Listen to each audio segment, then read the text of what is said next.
What is up guys? Welcome back to my channel, Parokya ni Edward B. So yun, for today's video and everything, I wanna share you something. But before that, nais ko munang batiin ang mga nakasubaybay sa channel natin. Shoutout kada kayo, amin na po! So ayun na nga, as you can see mga lakay, mayroon akong inilalagay sa aking muka. At ito nga pala ay sunscreen ng isang rejuvenating skincare which is brilliant. So ayun, curious lang ako mga lakay kung meron din bang full-time rider na kagaya ko na gumagamit din ng skincare. Mag-comment ka naman dyan lakay! Hindi pala ito sponsor pero gusto ko na lang din batiin ng mga brilliant user dyan na po. Shoutout kada kayo! Katapos ko nga pala magpapogi dyan mga master ay bumaba na ako ng aking kwarto upang mag-almusal. At hindi nga pala makukumpleto ang ating almusal kung hindi ka magsasacharot. Magtimpla muna tayo ng kape para matinita ng ating sikmura dahil malamig kagabi. Boom! Panis! Tara, kain tayo guys. Ito nga palang almusal natin mga lakay. At gusto ko lang pakita itong project ni Mama. Yan, as you can see, drawing pa niya.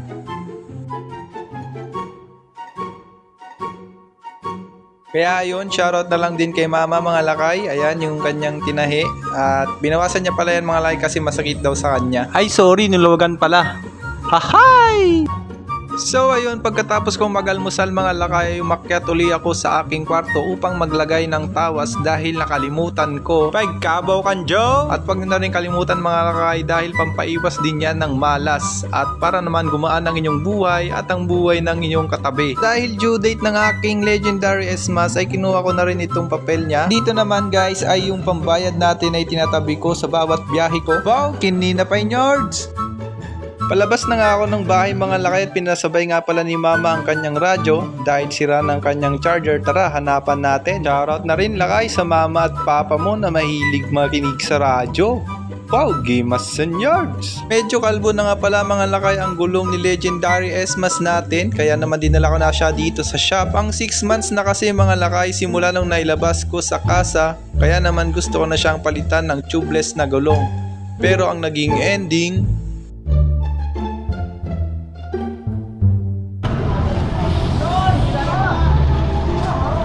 kapal pa nga eh.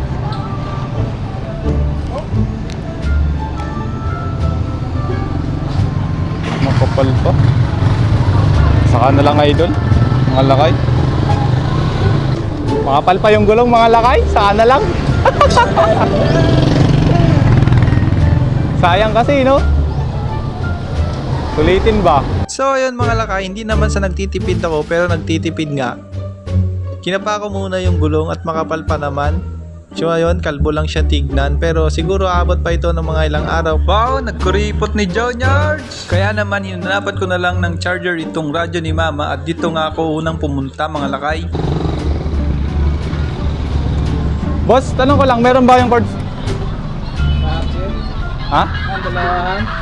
Oh, meron ba kayo nito? Sa chargeran niya to eh. Sasaksakan niya kasi di-charge to eh. Wala man dito kay kuya ang charger na hinahanap natin mga lakay. Hindi ko maitatago na ang ganda ng setup ng kanyang shop. Kaya naman sa mga naghahanap ng accessories ng cellphone ay dito ka na kay kuya magpunta dahil ang aliwalas tignan ng shop niya. Yon, shoutout na lang natin si kuya. Yes sir! Sunod ko naman pinuntahan mga lakay. Dito lang along Pag-asa Street, malapit sa amin at malayo sa Ate, inyo. baka may charger port ka. Saksak kasi ito.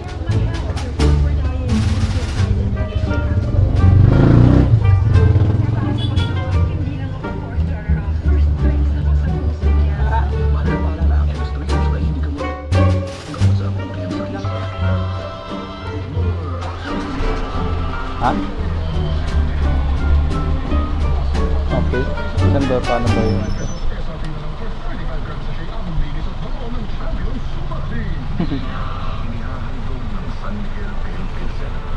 No?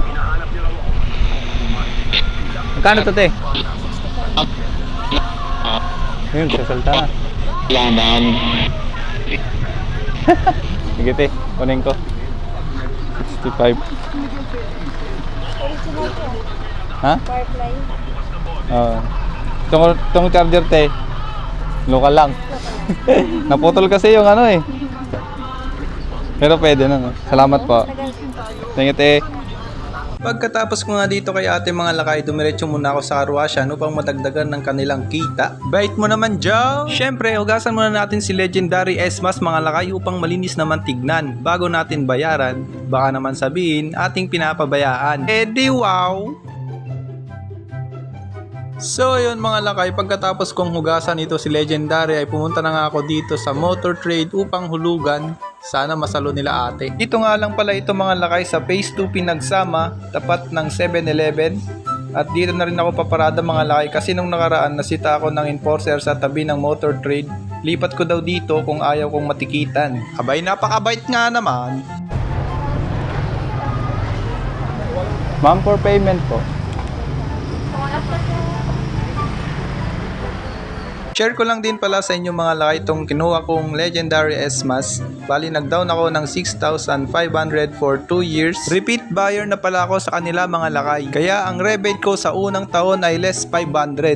Wow, day taman yards! Ang monthly payment ko pala mga lakay ay 4,200 plus. Minus yung rebate na 500. Kaya magiging 3,700 plus na lang. Take note mga lakay, yung 1 year lang yon kasi for 2 years ko kinuha ito. Kaya yung another year ay back to 200 rebate ulit ako. Kaya yung last year ay magiging 4,000 plus ang monthly ko. Ginasta mo yan eh. Kaya shoutout sa mga kagaya ko na hulugan ng kanilang mga motor. Kaya mo yan lakay. At kung sa tingin mo naman na hindi mo na kaya, ay wag mo nang pilitin pa. Ipaubaya mo na. Naalala mo pa lakay nung bagong kuha mo ng motor mo sa kasa? Ikaw yung mismong kumuha doon sa kanila. Ngayon na hindi mo na kayang hulugan pa, sila na lang ang papuntahin mo at kunin nila sa bahay nyo. Hukis sa bam, Eduardo! Ang dalhin mo si Kristo sa kanyang sinapupunan. Charge mo na, charge. 500. Mahal yan. So ayun mga lakay, maraming salamat kung umabot ka sa part ng video na ito. Ang importante ay napasaya ko ang mama ko. See you on my next vlog!